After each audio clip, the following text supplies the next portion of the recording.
말씀을 듣는 큐티 김정희 목사입니다. 오늘 말씀은 출애굽기 40장 34절에서 38절까지의 말씀입니다. 하나님 아버지 성막 가운데 영광의 구름으로 임재하신 하나님 사건을 통하여 말씀하시는 음성을 듣길 원합니다. 예수님 이름으로 기도합니다. 아멘.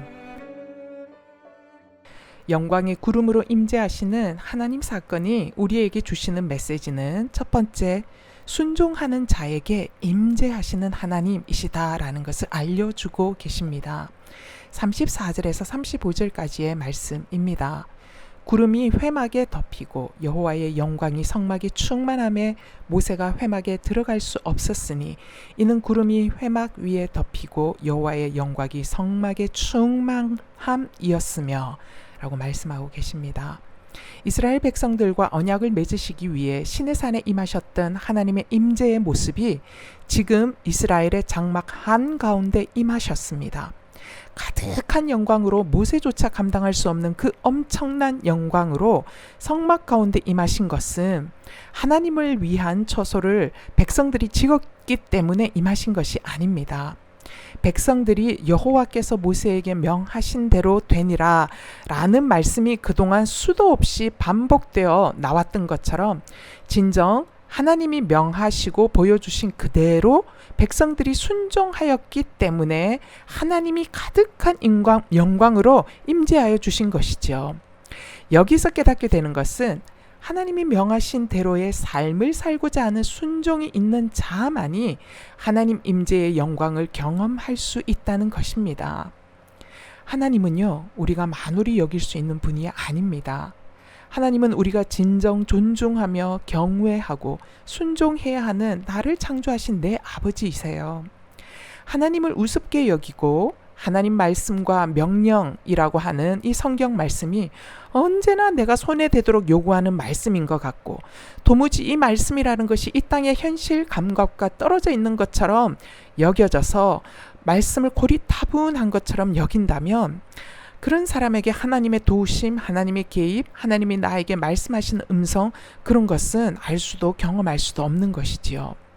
그래서 우리가 말씀을 정말 우습게 여기게 될 때 우리는 더욱더 인간적인 힘을 더 의지하며 살게 되고 우리의 영적 내면은 점점 더 굳어져서 하나님의 임재와는 참으로 상관없는 인생으로 살아갈 수밖에 없게 됩니다. 사무엘상 2장 30절 말씀에 이런 말씀이 있어요. 그러므로 이스라엘의 하나님 나 여호와가 말하노라. 내가 전에 내 집과 내 조상의 집이 내 앞에 영원히 행하리라 하였으나 이제 나 여호와가 말하노니 결단코 그렇게 하지 아니하리라. 나를 존중히 여기는 자를 내가 존중히 여기고 나를 멸시하는 자를 내가 경멸하리라. 이 말씀은요, 엘리 제사장이 그 두 아들 홈니와 비느하스가 하나님의 제사를 우습게 여기며 죄를 저지르는데도 대제사장 엘리가 자신의 아들을 말리지 않는 것에 대해서 하나님이 내리신 심판 경고의 말씀이지요. 그렇습니다. 하나님은 당신의 영광을 아무 곳에서나 아무 조건 없이 나타내지 않으셔요. 오직 하나님이 명하신 대로 순종하며 살아내려는 자들 가운데 당신의 임재의 영광을 보여주시지요. 하나님은 당신을 존중히 여기는 자를 존중히 여기시고 당신을 경멸하는 자를 당신의 영광을 완전히 거두어 가십니다. 그러므로 하나님을 존중히 여기십시오. 하나님의 말씀을 존중히 여기십시오. 하나님이 하지 말라 하는 것을 하지 마십시오. 부모인 우리가 자녀들에게 하지 말라 금지하는 이유도 자녀를 위하여 금지하지 않습니까? 하나님은 더욱더 그러하신 분이십니다. 오직 나를 위하여 하지 말라 하시는 것이지요. 또한 하나님이 하라 하시는 것을 잘 하실 수 있게 되기를 바랍니다. 저는 마음이 가지 않아도 하나님께서 하라 하시는 것을 분명히 알기 때문에 어떤 사람을 향한 별로 유쾌하지 않은 감정과 좋지 못한 기억 때문에 마음이 움직이지 않아도 하나님이 그것을 하라 하시니 내가 그리스도와 함께 십자가에 못 박혀 죽었음을 선포하며 하나님께서 하라 하시는 것을 할 때가 있습니다. 물론 어떤 때는 내 감정이 이겨서 하지 못할 때도 있어요. 그런데 하나님이 하라 하시는 것을 하면 마음에 평안이 임합니다. 내 육신의 자아를 이긴 자유가 임합니다. 물론 내 마음이 가지 않는 것을 정말 순종해야겠다라는 마음으로 순종을 하기에 온전하게 사랑을 담아서 하지도 못할 때가 있습니다. 그럼에도 불구하고 억지로라도 그것을 순종하고자 내 마음과 태도와 방향을 그쪽을 향하여서 나아가면 순종하려 했던 그 결정과 행함으로 인해서 영적 전쟁에서 승리한 기쁨이 임한다라는 사실이에요. 선으로 악을 이긴 기쁨이 있습니다. 이건 정말 중요해요. 우리가 순종할 때 하나님 임재는 더 분명하게 느껴지고 하나님 음성은 더 또렷이 들리기 때문입니다. 묵상 질문입니다. 하나님 말씀이 분명하게 나에게 명하시는 것이 있습니까? 그럼에도 하나님의 명령에 순종하고 싶지 않은 이유는 무엇입니까? 하나님의 영광스러운 임재를 당신은 날마다 경험하며 누리고 있는지요? 하나님 임재가 보이지도 느껴지지도 않음은 나의 불순종이 가져온 결과임이 인정이 되십니까? 당신의 내면 성수에는 하나님의 임재가 가득한 구름이 있습니까? 두 번째, 영광의 구름으로 임재하시는 하나님 사건이 우리에게 주시는 메시지는 인생 길을 걷는 방법은 항상 주님을 주목하는 것이다 라는 것을 말하고 계세요. 36절에서 38절 말씀입니다. 구름이 성막 위에서 떠오를 때에는 이스라엘 자손이 그 모든 행진하는 길에 앞으로 나아갔고 구름이 떠오르지 않을 때에는 떠오르는 날까지 나아가지 아니하였으며 낮에는 여호와의 구름이 성막 위에 있고 밤에는 불이 그 구름 가운데 있음을 이스라엘의 온 족속이 그 모든 행진하는 길에서 그들의 눈으로 보았더라 라고 말씀하고 계십니다. 여기에서 우리가 주목해야 하는 말은 구름이 성막 위에 떠오를 때와 떠오르지 않을 때 그리고 그 모든 행진하는 길에서 그들의 눈으로 보았더라 라는 말입니다. 무슨 뜻입니까? 항상 하나님 임재의 구름을 주목하는 삶이었다라는 것입니다. 이것이 구원받은 자의 삶입니다. 세상은 자신들의 이익을 위해 사람을 속이고 조종하고 다툽니다. 이런 세상에서 거룩함을 지키며 산다는 것 정말 어려운 일이지요.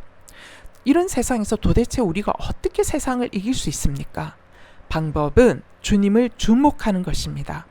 내가 나가야 할 때와 멈추어야 할 때를 내가 정하는 것이 아니라 주님의 움직임을 주목하여 주님을 따라가는 것입니다. 너무 모호하지요? 주님이 가라 하는 것과 멈추라 하는 것을 제가 어떻게 할 수 있나요? 답은 38절에 그들의 눈으로 보았더라에 있습니다.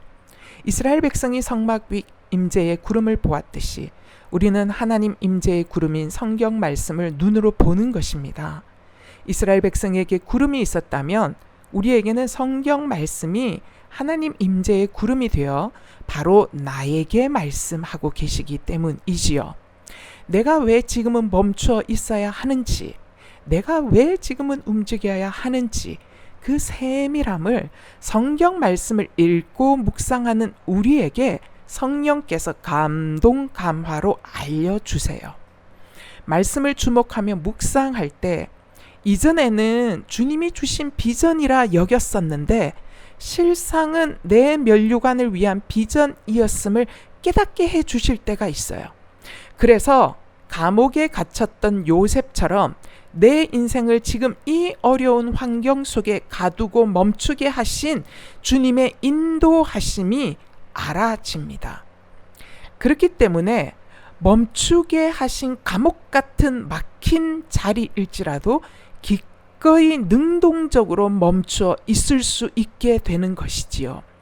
이것이 임재의 구름 말씀 안에서 나 자신과 삶의 문제를 해석하며 주님의 음성을 듣고 주목하는 자에게 일어나는 진짜 실제의 사건입니다. 여러분 어떠세요? 여러분은 인생의 걸음을 무엇을 보고 지금 걷고 계시나요? 당장의 물질적 이익과 승진을 이룰 수 있게 해줄 것 같은 세상 줄을 보고 걷고 있지는 않습니까? 여러분, 세상 줄은 썩은 동아줄입니다. 당장은 잘 살게 해줄 수 있겠지만 그 줄은 결국은 망하고 상하고 실망케 하는 썩은 줄입니다. 사람들은 말합니다. 저 사람은 뒷배경이 든든해서 비빌 언덕이 많아서 좋겠다고 말하지요. 하지만 제가 지금껏 인생을 살면서 깨달은 것이 있다면 저의 고백은 비빌 언덕이 하나도 없게 하신 하나님을 찬양하게 되었다라는 것입니다. 그래서 오직 주님만 바라보며 주님께만 간구하고 주님 앞에서 성실하게 살게 하신 하나님 때문에 나도 살고 남도 살리는 간적이 있는 삶이 되게 하셨기 때문입니다. 묵상 질문이에요. 주님을 바라보는 삶을 살고 있습니까? 가야 할 때와 멈춰야 할 때를 무엇을 통하여 알게 되었고 결정하셨습니까? 지금 멈춰 있게 하신 주님을 향해 원망하거나 답답해하고 있지는 않는지요? 기도하시겠습니다. 아버지 하나님, 하나님의 임재를 사모합니다. 성막 가운데 크신 하나님 영광의 구름으로 가득히 임재하여 주셔서 이스라엘 백성 모두가 자신들 삶 한가운데 임재하신 하나님을 체험할 수 있게 하셨던 것처럼 이 땅의 모든 성도들도 자신들의 삶 가운데 임재하시는 하나님 경험을 할 수 있는 은혜가 있도록 역사하여 주시옵소서. 아버지, 성막을 드디어 다 완성하고 봉헌하였습니다. 그러나 진정 성막될 수 있는 것은 그곳에 하나님이 임재하셨기 때문입니다. 주여, 이 땅의 교회가 교회될 수 있는 것도 거룩한 성령의 임재가 있을 때입니다. 하오니 아버지, 교회마다 거룩한 성령으로 기름을 부어주시고 임재하여 주시옵소서.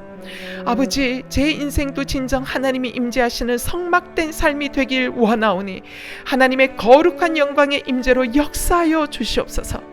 아버지 하나님, 이스라엘 백성 모두가 여호와께서 모세에게 명하신 그대로 순종함으로 성막을 건축하였습니다.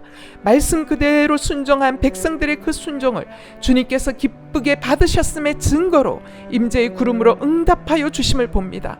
오 주님, 말씀에 순종하길 원합니다. 주님 말씀을 따라 살아갈 때 임재의 구름으로 우리의 내면 가운데 오셔서 우리가 하나님의 인도를 따라 살아갈 수 있도록 역사하여 주시옵소서.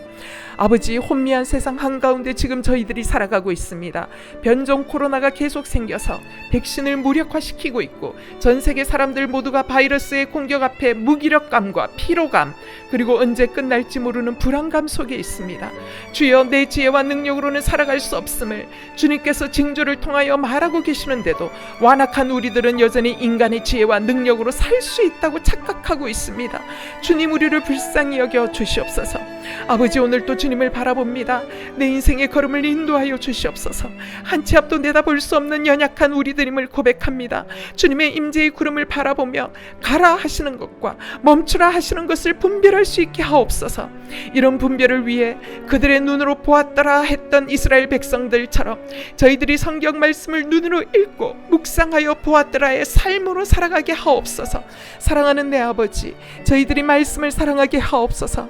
아버지께서 성경 66권을 저희에게 주심으로써 혼미한 이 시대 속에서도 오늘 내가 걸어가야 하는 걸음의 방향을 알도록 해주셨습니다.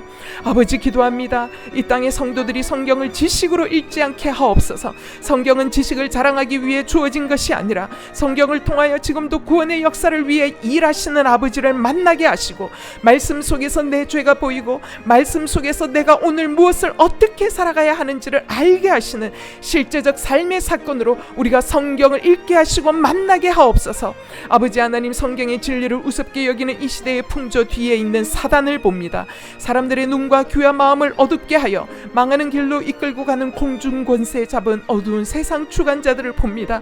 내가 나사렛 예수 그리스도의 이름으로 명하노니 이 시대의 사람들을 소돔과 고모라의 시대의 사람으로 끌고 가는 모든 속이는 영과 어둠의 영, 음란의 영들은 떠나갈지어다. 아버지, 우리의 자녀들이 거룩한 하나님의 임재 구름을 볼 수 있게 하옵소서. 대한민국 교회들마다 거룩한 하나님 임재의 구름이 덮이도록 교회가 하나님 말씀에 순종하는 교회 되게 하옵소서. 말씀 앞에 순결한 교회 되게 하옵소서. 아버지, 저희들 각자도 매일 말씀 앞에 정직하게 머물러 있게 하시고 말씀 속에서 말씀하시는 하나님의 감동하시는 음성을 따라 매일 순종하는 삶이 있게 하셔서 저희들의 삶에 거룩한 하나님 임재의 구름을 주목하며 살아갈 수 있도록 주님 역사하여 주시옵소서. 우리 주 예수 그리스도의 이름으로 기도하옵나이다. 아멘.